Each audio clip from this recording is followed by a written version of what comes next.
It did, Pat. When I was headed on my mission, I was so determined not to live. And when I held the gun initially, I placed it up to my head. And a voice spoke to me and said, remove that from your head and place it at your heart. And I argued with this voice, and I said, no, because I am going to complete this mission that I have started with. And so all of a sudden I get a vision of what I would look like if I was, to some bizarre reason, survive that. And then I got a vision of what I would look like, and I felt a compassion for my family. And so I listened to the voice, and I removed the gun from my head, and I placed it down at my heart. You pointed to your chest. You had it straight going down this way into your heart. I did. I knew where my heart was, and so I took the gun and I aimed it directly for my heart because I was not going to miss.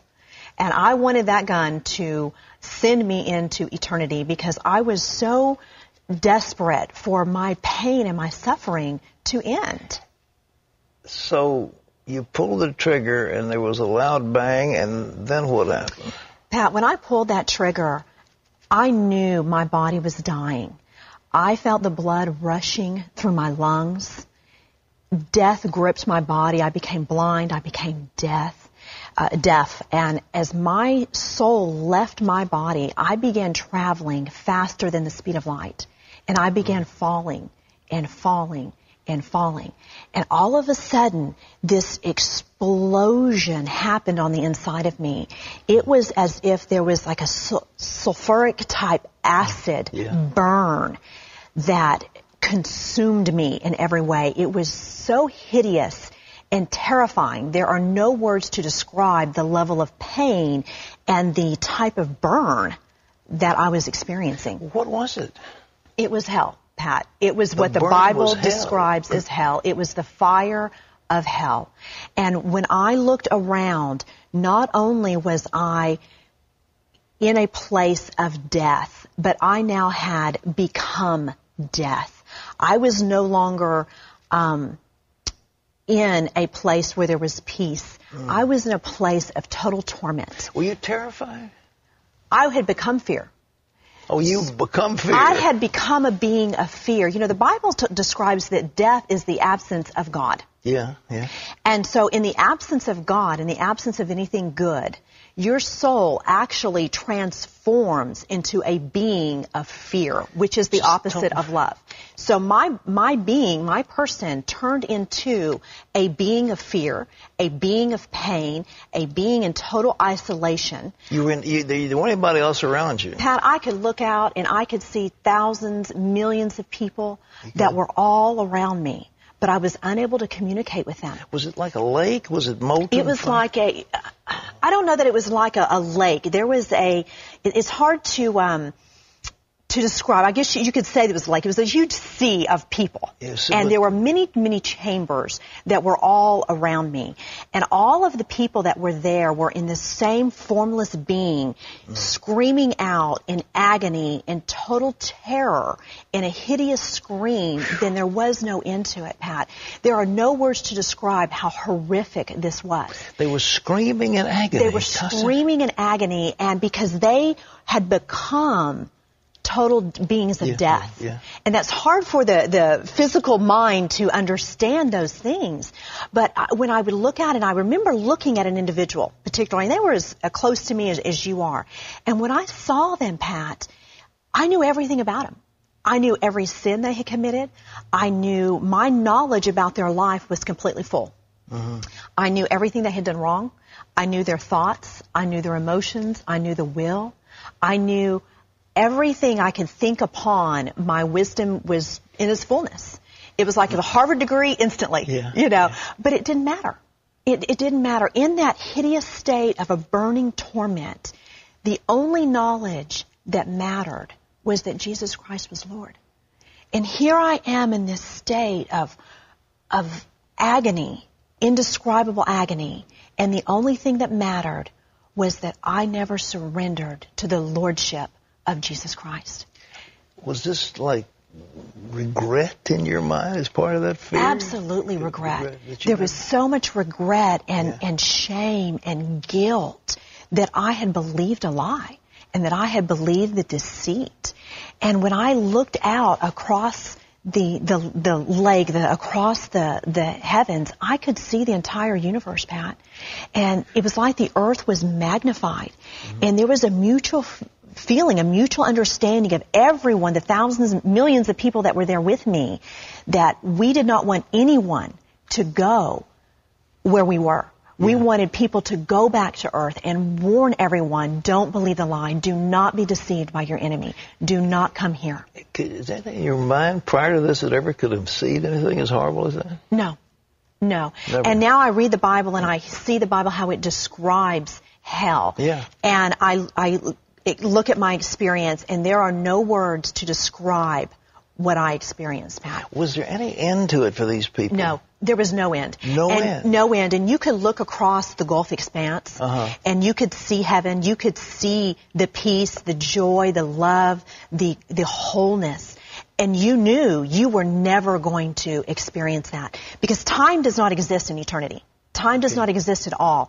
And so you know you are there forever with no relief. The burn will never stop. The screaming will never stop. And the only thing you can do is hope that no one else will come where you are. It's the most horrible prospect when you think of it. I mean, human mind can't conceive of anything as absolutely awful as that. You cannot. The human mind cannot, in our physical state, cannot understand spiritual things at all.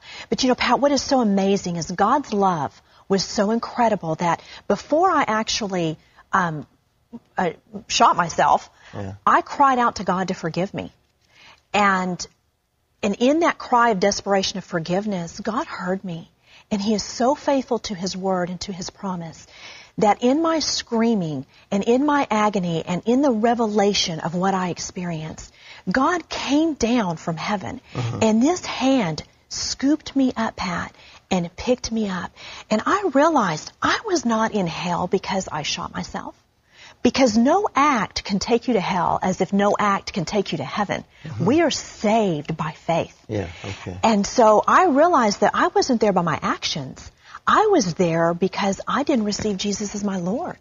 And so when this hand picked me up and took me over the vast expanse, took me over that Gulf fix, and it's huge, but to God it's just like a simple But that's a what simple Jesus said line. in the parable. There's a great gulf between us fixed. Yes. And there was a great gulf. A great gulf, and it was of nothingness. Yeah. Dark, just nothingness. And when I went over that, and I entered into God's presence, Pat, now, you can't describe God's presence either, but it was love. And I had now left a place of death and torment and darkness. And now I had entered into a place of love and light. And I experienced God's wholeness. I experienced His grace and His mercy. And there was unity with Christ that is indescribable. My pain was gone. My torment was gone. And I was in this presence of total wholeness. And you could see the lights, the beauty of the stones and the lights reflecting in heaven. And the very sight of them was rejuvenating and just energizing. And they it was were communicating magnificent. with each other. The people were talking. Oh yes, they were all communicating. However, I was restricted. You were. I was not allowed to take part in any of that. Although I knew that was going on and although I saw those things, I was not allowed to take part of that or to see many things in detail. There was many things understood, and the knowledge was free and wisdom was free. And so as I traveled over the heavens and I was cleansed of my sin, and I came back, and you know, there are, in the spiritual world, you're not confined to the restrictions of the physical world. And so I came right back into the roof of my home, and they laid my body, the vessel of God laid my body back, my soul back into my body. And when He did that, I instantly could see and hear again. And I knew at that moment that I was surrendering to the Lordship of Jesus Christ. And I knew that whatever I was facing, the stigma of suicide, the stigma of everything that I had to face, was going to be okay. Would you come back in? Was it an operating room? You came back into your home? No, I came back into my home. You did? I came back into my home because when I had gone in there, I was isolated. Nobody knew that I had gone in there alone. So I don't know how long exactly I was out of my body, but when I had come back, that was when I had called for my mother to come and help me, and that was when she called the ambulance. But when the ambulance got there, they even asked my mom, "Are you going to even bother to take her to the emergency room?" Because I was gray. I had the pallor of death on me, and they thought that I was fading into death, but what they didn't realize is I had already been dead and had just come back. And so within a matter of a few hours, Pat, I had gone from, "Are you going to bother to take her to the hospital?" They did their work on me in the emergency room. Then they took me into ICU. And by the time they got me to ICU, they're like, "There's nothing wrong with her." And they put me into a regular room. My recovery was just miraculous. Well, did you hit the heart? I mean, did your bullet hit the heart? I missed my heart by less than 1/4 of an inch. And I understand with a .38 caliber gun that should have just shattered my heart completely. Well, according to your book, the attendants, and when you were lying there, they weren't too complimentary. They were complimentary. They're a little suggestive. It was quite humiliating. Here I was going through a situation that is humiliating in itself. You know, being in a state of emotional just despair. And then I had gone in there and the emergency crew were just, you know, making sexual innuendos and just, you know, having fun. And to them, it was just work. You know, they were just working. Did they know you were alive and hearing all this? Oh, I was very coherent. I mean, they were looking at me for a response. Yeah. And my response was just, you know, I kind of smiled like, "I can't believe you're saying this." You know, but that was part of, God used that, Pat. He works all things for our good. Sure. And He used that to show me, "Tamara, you have got to not be afraid of people. There is only one fear you should have, and that is a reverent fear for me." And you were 15 years old? I was 15 years old. What's happened since? You know, it's amazing. You know, you hear testimonies of how God just completely delivers you emotionally. That didn't happen with me, Pat. Although when I came back, God healed me of hopelessness. But He did not deliver me emotionally instantaneously. And I began my journey. And on this journey, it has been a wonderful journey.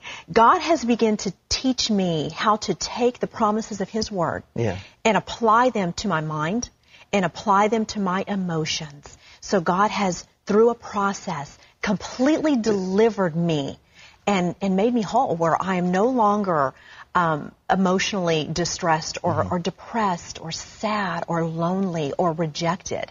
Do other people buy this when you tell them? What's your family, your parents? What do they think? Did you tell them where you'd been? You know, initially I did not tell them, Pat, because it scared me. Yeah. And I know that the stigma when people commit suicide, it's, you know, you're wanting attention and we're going to, you know, and I didn't want people to think that I wanted attention. I wanted people to know what I had to say was the truth, because I was so afraid of what people thought about me. I didn't tell anybody. For 2 years, I kept this secret to myself. And when I was ready to come and tell people, when I became saved, I started going to church, I started studying God's Word, I started on my journey of learning how to become free and how to apply the cross to my life. But I made a lot of mistakes. And I would still fall back and I would drink and I would party with my friends because I needed these friends, I thought. And God showed me different. And so when I came out and began to tell my story, people were like, "Okay, if you're really telling the truth, then why did you go back and do these things?" And it's a perfect opportunity for me to tell them, when our soul is in our body, we are in a war for our soul. And I am having to learn how to crucify my flesh and live after the Spirit of God. And I have gone on that journey. And so now, Pat, people, when I share my testimony, we see people saved and delivered and restored and made whole. And that same love that God has given me, I'm seeing Him manifest in the lives of others. And it's just amazing. Tamara, this book is tremendous. Ladies and gentlemen, it's called Delivered. Tamara Laroux, what a story. And that journey from heaven, or hell to heaven, not heaven to hell, hell to heaven. Yes. Tamara, God bless you. This is great. No, thank you so much. We serve a mighty God. We do indeed. And, you know, Pat, I want to say one thing. If you are believing anything other than the gospel of Jesus Christ, you are believing a lie. Because the gospel is the truth. It is the only truth. You cannot add to it, nor can you take away from the gospel of Jesus. You've been there. And I've been there. Tamara. God bless you. Thank you so much. Tamara Laroux, ladies and gentlemen. A whole week we're talking about life beyond the grave. People who've been there, they've seen it.